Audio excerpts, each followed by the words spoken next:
Assalamualaikum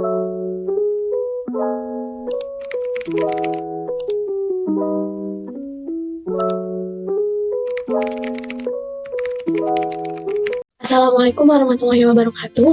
Kami kelompok 1 SIPA praktikan biokimia 2 yang beranggotakan berada di slide akan memaparkan materi tentang uji kualitatif vitamin C. Adapun materi yang akan dipaparkan yang pertama pendahuluan, yang kedua prinsip, yang ketiga pembahasan, yang keempat hasil, dan yang kelima kata simpulan. Pertama itu adalah pendahuluan. Vitamin adalah kelompok senyawa organik berbobot molekul kecil yang memiliki fungsi vital dalam metabolisme organisme. Dipandang dari sisi enzimologi, vitamin adalah kofaktor dalam reaksi kimia yang dikatalisai oleh enzim.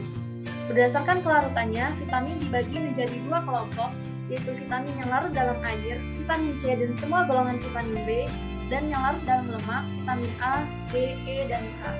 Oleh karena sifat kelarutannya tersebut, vitamin yang larut dalam air tidak dapat disimpan di dalam tubuh, sedangkan vitamin yang larut dalam lemak dapat disimpan di dalam tubuh. Selanjutnya, vitamin C atau asam askorbat merupakan kristal putih yang larut dalam air. Vitamin C cukup stabil dalam keadaan kering, namun dalam keadaan terlarut, vitamin C mudah rusak karena teroksidasi.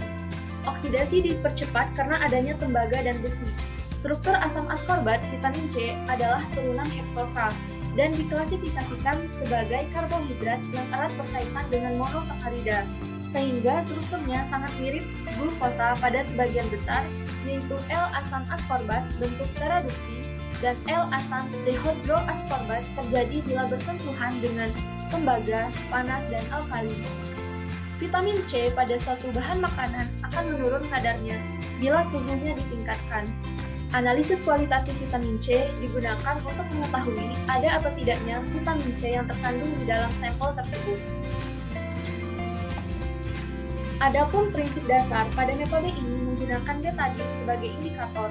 Jika larutan amilum iodin atau betadin ditetesi larutan yang mengandung vitamin C, maka amilum iodin atau betadin akan berubah warna menjadi jernih. Betadin yang ditetesi vitamin C akan hilang sebab asam askorbat yang menyusun vitamin C akan bereaksi dengan ion iodin di larutan betadin dan menetralkan ion ini sehingga hilang warna, rasa, dan baunya. Asam askorbat merupakan senyawa asam dengan pH kurang dari 7 dan dapat bereaksi dengan ion terlarut di dalam air. Sekian, terima kasih. Alat dan bahan yang digunakan dalam uji kualitatif vitamin C. Untuk alat yang pertama ada batang pengaduk, yang kedua ada pipet tetes, dan yang ketiga ada wadah. Nah, untuk bahan yang digunakan yaitu yang pertama ada betadin, yang kedua jeruk nipis, yang ketiga jamu biji, yang keempat tablet vitamin C, yang kelima ada tomat, yang keenam alpukat, dan yang ketujuh ada minuman sari buah. Untuk cara kerja, yang pertama menyiapkan wadah yang telah diisi sebanyak 10 tetes atau 1 ml betadin. Yang kedua, menambahkan tetes demi tetes sampel pada setiap wadah yang telah diisi dengan betadin. Yang ketiga, menghitung banyak tetes yang dibutuhkan sampai betadin menjadi jernih. Dan yang keempat, itu melakukan hal yang sama pada setiap sampel yang telah disiapkan. Yang pertama, pada wadah jeruk nipis,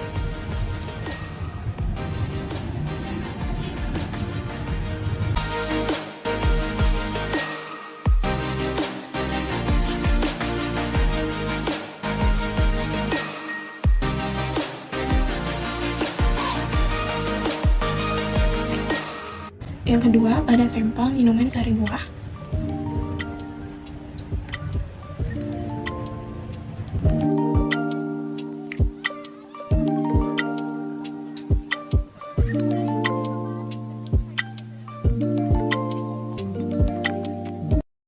yang ketiga pada jambu biji.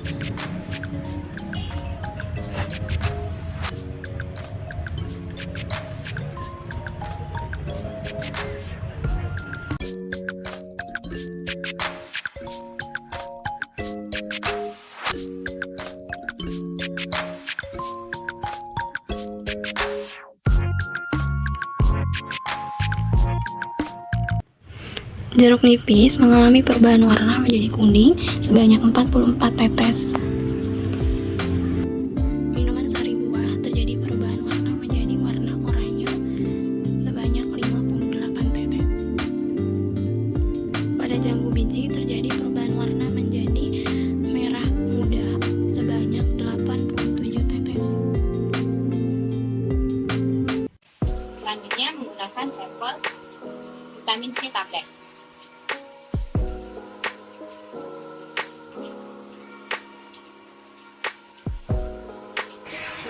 Setelah itu menggunakan sampel buah alpukat.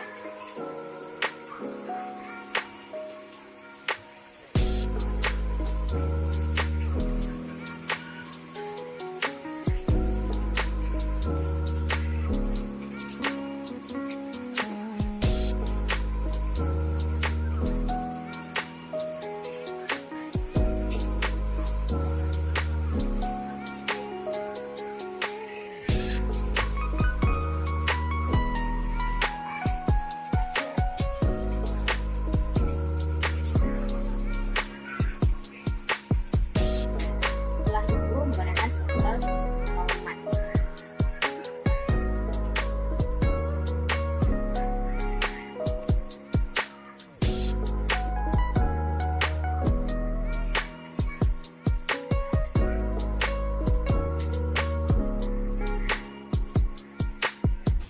Sampel vitamin C yang ditetesi menggunakan betadin sebanyak 5 tetes sehingga berubah menjadi warna jernih.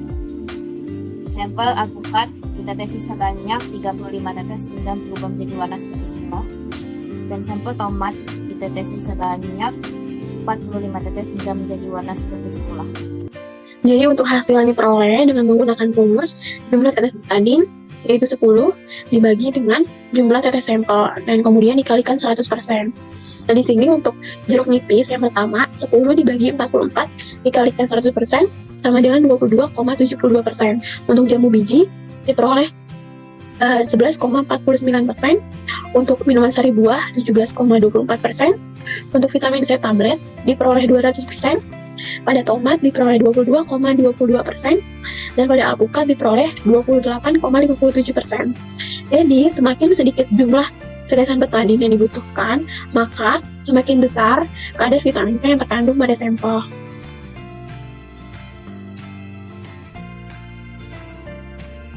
Baik, terkait pembahasan, sampel yang diuji semuanya mengandung vitamin C atau asam askorbat, namun dengan kadar yang berbeda-beda.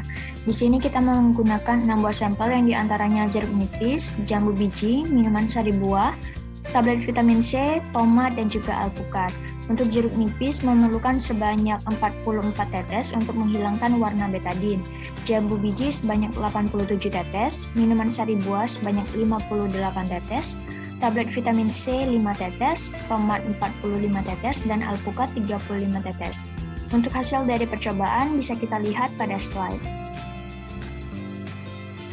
Jadi dari data hasil pengamatan yang diperoleh, terlihat urutan kadar vitamin C pada sampel dari yang paling tinggi ke yang paling rendah adalah tablet vitamin C, alpukat, jeruk nipis, tomat, minuman sari buah, dan yang terakhir jambu biji. Tablet vitamin C adalah sampel yang paling tinggi mengandung kadar vitamin C. Karena semakin sedikit jumlah tetesan sampel yang dibutuhkan, maka semakin besar pula kadar vitamin C yang terkandung pada sampel. Betadin dapat digunakan sebagai indikator keberadaan vitamin C atau asam askorbat karena mengandung 10% povidan iodin W/V yang setara dengan 1% iodin. Reaksi antara vitamin C dengan iodin akan menghilangkan warna iodin. Hasil dari reaksi tersebut adalah asam dehidroaskorbat yang dimana iodin bertindak sebagai oksidator. Reaksi yang didapat bisa dilihat pada slide yang ditampilkan. Larutan iodin ini apabila dimasukkan ke dalam vitamin C, maka akan terjadi reaksi antara asam askorbat dan ion iodin. Akibatnya, iodin yang terlarut akan hilang dari air dan warna air akan menjadi bening. Semakin sedikit jumlah tetesan sampel yang dibutuhkan, maka semakin besar pula kadar vitamin C yang terkandung pada sampel. Asam askorbat merupakan senyawa yang bersifat asam atau memiliki pH kurang dari 7 dan dapat bereaksi dengan ion terlarut dalam air. Betadin yang digunakan untuk menutup luka pada kulit merupakan larutan yang banyak mengandung ion iodin. Ion ini akan larut dan membuat warna betadin menjadi kecoklatan. Larutan iodin apabila dimasukkan ke dalam vitamin C, maka akan terjadi reaksi antara asam askorbat dan ion iodin. Akibatnya, iodin yang terlarut akan hilang. Jadi berdasarkan percobaan tersebut dapat kita simpulkan bahwa semua sampel yang diuji mengandung vitamin C atau asam askorbat, namun dengan kadar yang berbeda-beda. Ini dikarenakan terjadinya perubahan warna larutan aqua dengan betadin yang di mana warna awalnya adalah coklat kemerahan, kemudian menjadi bening seiring dengan ditambahkannya sampel. Hasil yang didapatkan diantaranya sampel jeruk nipis memerlukan sebanyak 44 tetes untuk membuat larutan betadin menjadi bening, campur biji sebanyak 87 tetes, minuman sari buah 58 tetes, tablet vitamin C 5 tetes, tomat 45 tetes, dan alpukat 35 tetes. Kadar vitamin C pada sampel dari yang paling tinggi ke yang paling rendah adalah tablet vitamin C, alpukat, jeruk nipis, tomat, minuman sari buah, dan jambu biji. Semakin sedikit jumlah tetesan sampel yang dibutuhkan untuk menjernihkan larutan betadin, maka semakin besar kadar vitamin C yang terkandung pada sampel. Betadin dapat digunakan sebagai indikator keberadaan vitamin C karena mengandung 10% povidone iodin W/V yang setara dengan 1% iodin. Reaksi antara vitamin C dengan iodin akan menghilangkan warna iodin. Hasil dari reaksi tersebut adalah asam dehidroaskorbat, yang dimana iodin bertindak sebagai oksidator. Vitamin yang memiliki aktivitas vitamin C adalah asam askorbat dan garamnya, dan beberapa bentuk teroksidasi dari molekul seperti asam dehidroaskorbat. Manfaat vitamin C dapat berfungsi sebagai antioksidan, membantu spesifik fungsi enzim, dan menjaga sistem kekebalan tubuh. Dan yang terakhir, vitamin C memiliki sifat mudah larut,